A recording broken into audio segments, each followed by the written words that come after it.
이 실패한 가업승계 사례와 성공한 사례를 한두 개씩 말씀을 드릴 텐데요.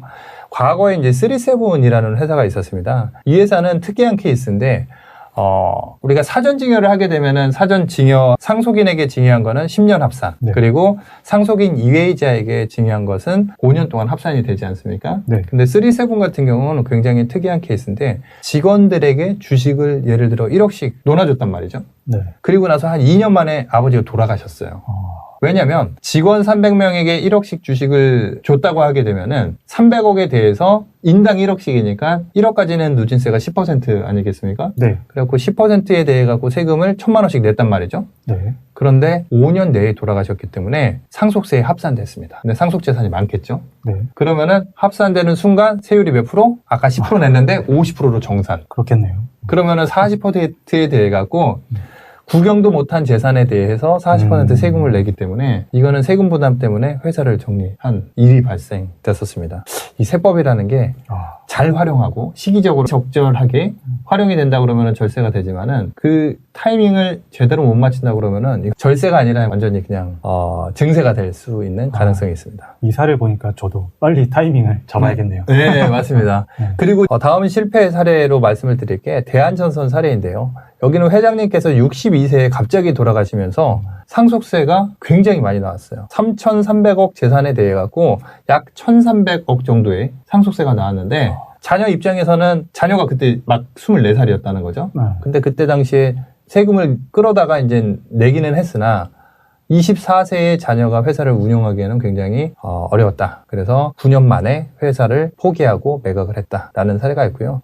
이와 비교해 보게 되면은 삼성 이병철 회장 유족들이 낸 세금은 170억, 그리고 현대 정주영 회장님 유족들이 낸 세금은 300억 정도밖에 되지 않았습니다. 뭐 예전 일이긴 하지만 벌써 뭐 우리 그 왕 회장님 또는 이병철 회장님께서 돌아가신 지가 뭐 20년, 30년 됐지만은 그 시절 뭐 인플레 반영한다 하더라도 이미 수조 원대의 재산을 갖고 계셨고, 우리가 알다시피 30억만 넘어가면 세율이 50%지 않습니까? 네. 그러면은 잠깐만, 세금 170억 냈으면은 이병철 회장님의 재산이 340억이었나요? 그리고 또 정주영 회장님의 재산이 세금 300억 냈으니까 재산이 600억이었을까요? 그건 아니었다는 거죠.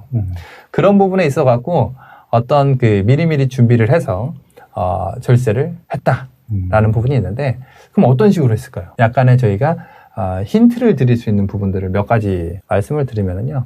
성공적인 가업승계 사례에 대해 갖고 쿠쿠전자 사례 또는 삼진어묵 사례를 제가 종종 말씀드립니다. 쿠쿠전자 같은 경우는 장남이 해외에서 미국에서 경영학, 유학을 갔다 왔습니다. 마케팅, 브랜딩 그런 것들을 했고요. 그리고 차남도 회사에 대해 갖고 어느 정도 일정 지분을 주고 현금도 주고, 대신에 결국은 회사는 장남한테 물려줄 거야. 경영권은 장남에게 주기로 얘기가 돼 있었죠. 하지만은 아버님께서는 과거에 LG 밥통 납품업체였습니다. 중소기업. 그런데 장남이 미국에서 유학을 갔다 와서 아버지, 우리도 우리 제품이 있어야 되는 거 아닙니까? 제가 브랜딩이라는 걸 배워왔는데 브랜딩이 된다고 하게 되면은 중소기업 우리가 독자 생존할 수가 있습니다. 독립기업으로서 대기업의 납품만 받는 중소기업이 아니라 독립기업으로서의 중소기업 성장이 가능할 것 같습니다. 그래서 기억하실까 모르겠는데요. 제가 생각하면서 나이가 조금 있다 보니까 제가 이제 초등학교, 중학교 때쯤에 밥통 선전이 나왔습니다. 쿠쿠 하세요, 쿠쿠. 들어보셨죠? 네, 들었죠, 저도. 그런 부분이 있었는데 그게 대박이 나갔고, 광고비를 그때 당시에 10억 이상 광고비를 집행해갖고 그 회사가 지금 몇 조짜리 회사가 됐습니다. 아버지는 그대로 밥통회사 제조를 하고 밥통을 제조해갖고 아들한테 납품을 합니다. 그럼 아들이 쿠쿠전자라는 브랜딩 마크를 달아갖고 시장에다가 내놓아서 대박이 났던 사례가 되는 거고, 제조회사 매출 20억, 30억 하던 회사는 그대로 갑니다. 하지만은 아들 회사가 아버지 회사로부터 제품을 사와서 그리고 그거를 해외 또는 국내에 판매를 함으로써 굉장히 회사 볼륨이 커질 수 있게끔, 그리고 나중에 아무렇지 않게 아버지 회사를 삼켜버릴 수 있게끔 그런 구조를 짰던 거죠. 진짜 모범적인 사례네요. 네, 왜냐면은 그런 것들이 좀 현실적입니다. 근데 이제 쿠쿠는 대기업 거의 계열이 되었기 때문에 그런 부분에 있어갖고 지금은 일감 몰아주기, 일감 떼어주기로 과세가 될 수도 있지만 일반적인 중소기업 같은 경우는 어느 정도 해당이 된다라고 볼 수가 있겠습니다. 네.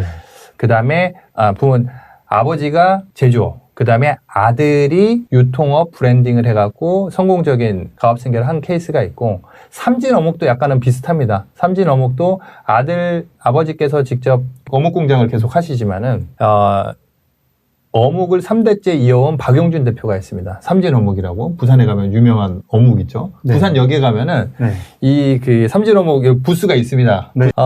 거기서 어묵바라든지 어묵 베이커리라든지 그런 거를 만들어 갖고 대박을 쳤습니다. 그런데 여기서 특이할 점은 박용준 대표가 어묵 시장을 공략한 게 아니라 육류를 대체할 수 있는 단백질 식품 회사로 우리 회사는 만들어 갑니다 라고서 미션을 선언을 한 거예요. 기업이든 사람이든 목표가 있는 사람과 목표가 없는 사람의 미래는 명확하게 구분이 된다고 저는 알고 있거든요. 네. 책에서도 읽었고, 네. 그 다음에 제가 주변을 목격해봐도 그런 것 같더라고요. 근데 이 박용준 대표는 자기가 대표를 해야 되겠다, 자기가 사장을 해야 되겠다, 그런 게 아니라 자기는 워낙 브랜딩이라든지 마케팅이라든지 해외 영업 쪽으로 눈을 돌려갖고 삼진 인터내셔널의 대표로서 활동을 하고 있고, 국내 사업부는 동원 F&B 전속 전문 경영인을 영입해갖고 국내 회사를 운영을 하고 있는데요. 이런 것처럼 회사가 미션이 있느냐 없느냐, 그리고 그 부분에 있어갖고 회사가 전략이 있느냐에 따라서 이 회사는 IMF고 뭐 어렵다고 2015년도에 삼진식품 주식회사를 만들어갖고 생겼던 회사가 지금 매출 자체가 벌써 작년에 1,000억이 넘었습니다. 불과 뭐 5년, 6년 사이에 있었던 일이기 때문에 굉장히 임팩트가 있는 거죠. 가업승계는 회사 입장에서는 이러한 모범적인 쿠쿠전자라든지 삼진어묵의 사례를 통해 갖고 전략을 잘 세우실 필요가 있을 것 같고요. 다음 시간에는 상속세, 증여세 관련된 법률의 기초적인 개념을 한번 설명드리도록 하겠습니다. 네. 이번 시간에는 여기서 마치도록 하겠습니다. 예, 감사합니다.